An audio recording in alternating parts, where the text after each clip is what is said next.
ಸುರೇಶ್ ಅವರು ಈ ಕ್ಷೇತ್ರದ ಶಾಸಕರು. ಅವ್ರ ಕ್ಷೇತ್ರದಲ್ಲಿ ಒಂದು ಪಾನಿ ನಿಯಮ ಕೃಷಿ ಇಲಾಖೆಯಿಂದ ಒಂದು ಒಳ್ಳೆ ಕಟ್ಟಡವನ್ನು ಎಲ್ಲ ಅಲ್ಲಿ ಇಲ್ಲಿ ಸಿಂಗಲ್ ಕಡೆ ಇರ್ತಕ್ಕಂಥ ವ್ಯವಸ್ಥೆನ ಒಂದೇ ಕಡೆ ತರಬೇಕು ಅನ್ನೋ ಒಂದು ಉದ್ದೇಶದಿಂದ ಪಾನಿ ನಿಗಮ ಮತ್ತು ಕೃಷಿ ಇಲಾಖೆಯಿಂದ ಮಾಡಿದ್ದೀವಿ. 50-50 ಜಾಯಿಂಟ್ ವೆಂಚರಲ್ಲಿ ನಮ್ಮ ಕಚೇರಿಗಳು ಸಹ 50% ಉಪಯೋಗಿಸ್ಕೋತೀವಿ. ಉಳಿದಂಥದ್ದು ಅವರು 50% ಉಪಯೋಗಿಸ್ಕೋತಾರೆ.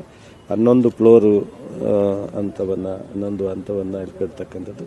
ಒಟ್ಟು ನಾವು ಮುಂದೆ ಬೆಂಗಳೂರು ಬ್ರ್ಯಾಂಡನ್ನು ಮಾಡಬೇಕು ಅಂತ ಹೊರಟಾಗ ಒಂದು ಖಾಸಗಿ ವಲಯದಲ್ಲಿ ಏನು ಒಳ್ಳೊಳ್ಳೆ ಕಟ್ಟಡವನ್ನು ಬರ್ತವೆ, ಒಳ್ಳೆ ಕಾರ್ಪೊರೇಟ್ ಆಫೀಸ್ ಬರುತ್ತೆ, ನಮ್ಮ ಸರ್ಕಾರದ ಕಚೇರಿಗಳು ಸಹ ಒಳ್ಳೆ ಸುಸಜ್ಜಿತವಾಗಿರಬೇಕು ಅನ್ನೋದು ನಮ್ಮ ಇದು. ಆ ರೀತಿ ಒಂದು ಒಳ್ಳೆ ಕಟ್ಟಡವನ್ನು ಕಟ್ಟಿ ಮುಖ್ಯಮಂತ್ರಿಯವರಿಗೂ ಸಹ ಆರ್ಥಿಕ ಇಲಾಖೆಯಿಂದ ಇಲ್ಲೊಂದು ಚೇಂಬರ್ ಇರ್ತಕ್ಕಂಥದ್ದು. ಹೀಗಾಗಿ ಒಂದು ಒಳ್ಳೆ ಕಟ್ಟಡ ಕಟ್ತೀವಿ. ಮುಂದಿನ ದಿವಸ ಇವರು ಹಾಸ್ಪಿಟ್ಲನ್ನು ಮಾಡಬೇಕು ಅಂತಿದ್ದಾರೆ ನಾರ್ತಲ್ಲಿ ನಮ್ಮ ಸುರೇಶ್ ಅವರು. ಇಲ್ಲಿ ಪಕ್ಕದಲ್ಲೇ 2 ಎಕರೆನ ಅವರಿಗೆ ಕೊಡಬೇಕು ಅಂತ ತೀರ್ಮಾನ ಮಾಡ್ಕೊತಾ ಇದ್ದೀವಿ.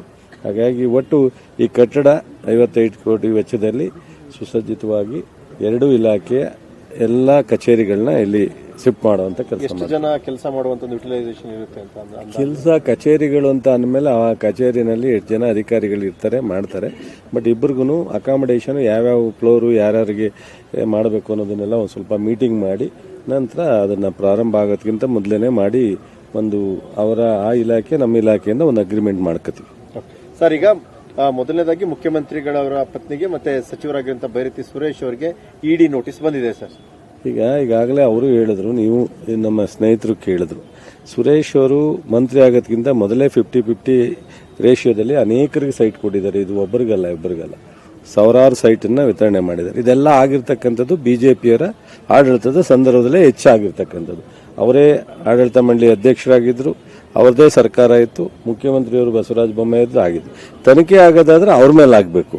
ದುರಾದೃಷ್ಟ ಅಂತ ಕಾಣುತ್ತೆ. ಆದರೆ ನಮಗೆ ಅದೇನು ಆತಂಕ ಇಲ್ಲ. ಮುಖ್ಯಮಂತ್ರಿಗಳು ಸ್ಪಷ್ಟವಾಗಿ ಹೇಳಿದ್ದಾರೆ ಮತ್ತು ಲೋಕಾಯುಕ್ತನೂ ಸಹ ಕ್ಲಿಯರ್ ಆಗಿ ಇವ್ರದ್ದು ಯಾವುದೇ ಥರ ಪಾತ್ರ ಇಲ್ಲ ಅಂತ. ಇಷ್ಟೆಲ್ಲ ಆದ್ರೂ ಸಹ ಸೈಟನ್ನು ಮಾನ್ಯ ಶ್ರೀಮತಿಯವರು ಮುಖ್ಯಮಂತ್ರಿಯವರಿಗೆ ನಾವು ವಾಪಸ್ ಕೊಡ್ತಾ ಇದ್ದೀನಿ ಅಂತ ಹೇಳಿ, ಇದರ ಅವಶ್ಯಕತೆ ಇಲ್ಲ, ತನಿಖೆ ಆಗಲಿ, ನ್ಯಾಯಯುತವಾಗಿದ್ರೆ ಮುಂದೆ ಕೊಡಿ, ಇಲ್ಲ ಅಂದರೆ ಅದನ್ನು ಮುಟ್ಕೋಲು ಹಾಕೊಳ್ಳಿ ಅಂತ ಹೇಳಿ ವಾಪಸ್ ಅವರು ಬರೆದು ಕೊಟ್ಟಾಗಿದೆ. ಇದು ಲೋಕಾಯುಕ್ತನೂ ಕೊಟ್ಟಾಗಿದೆ. ಇಡಿ ಇದಕ್ಕೆ ಯಾಕೆ ಎಂಟ್ರಿ ಆಯಿತು ಅಂತ ನಮಗೂ ಆಶ್ಚರ್ಯ ಆಗುತ್ತೆ. ಇದೇನು ರಾಜಕೀಯ ಪ್ರೇರಿತ ಅಷ್ಟೇ, ಇನ್ನು ಅದಕ್ಕಿಂತ ಹೆಚ್ಚು ಏನು ಹೇಳಲಿಕ್ಕೆ ಸಾಧ್ಯ. ರಾಜಕೀಯ ಪ್ರೇರಿತ ಇದೆ. ಸೊ ಇದರಿಂದ ಯಾವುದೇ ಥರದ ನಮ್ಗೆ ಆತಂಕನೂ ಇಲ್ಲ.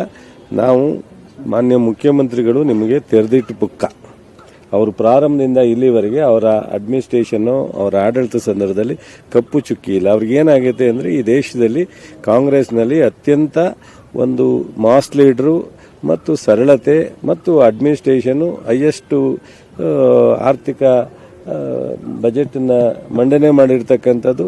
ಸೊ ಇಂಥ ಒಬ್ಬ ಆಡಳಿತಗಾರರು ಕಾಂಗ್ರೆಸ್ನಲ್ಲಿ ಇರ್ತಕ್ಕಂಥದ್ದು ಅವ್ರಿಗೊಂದು ಸ್ವಲ್ಪ ಗಸಿಬಿಸಿ ಆಗಿದೆ. ಈಗ ಬೇರೆ ಬಿಜೆಪಿಯವ್ರ ಕಿತ್ತಾಟ ನೋಡ್ತಾ ಇದ್ದೀರಲ್ಲ, ಸೊ ಇದೆಲ್ಲ ಅವ್ರಿಗೆ ಭಯ ಕಾಡುತ್ತೆ. ಏನಾದ್ರು ನಮ್ಮನ್ನು ಒಂದು ಸ್ವಲ್ಪ ಶೇಕ್ ಮಾಡಿದ್ರೆ ನಮ್ಗೇನಾದ್ರು ಅನುಕೂಲ ಆಗುತ್ತೆ ಅಂತ ಪ್ರಯತ್ನ ಮಾಡ್ತಾರೆ. ಅದೇನು ಆಗಲ್ಲ ಬಿಡಿ. ಈಗ 3 ಚುನಾವಣೆ ನಾವು ಗೆದ್ವಲ್ಲ, ಹಾಗೇನೆ 2028ಕ್ಕೂ ಪೂರ್ತಿ ಕಾಂಗ್ರೆಸ್ ಸರ್ಕಾರ ಬರುತ್ತೆ. ಅಧ್ಯಕ್ಷರು ವಾರ್ ಮಾಡಿದ್ಮೇಲೂ ಕೂಡ ನೀವು ಶೇಕ್ ಮಾಡ್ಕೋಬೇಡಿ ಅಂತ ಅವ್ರು ವಾರ್ನ ಮಾಡಿದ್ರು. ಮತ್ತೆ 5 ವರ್ಷ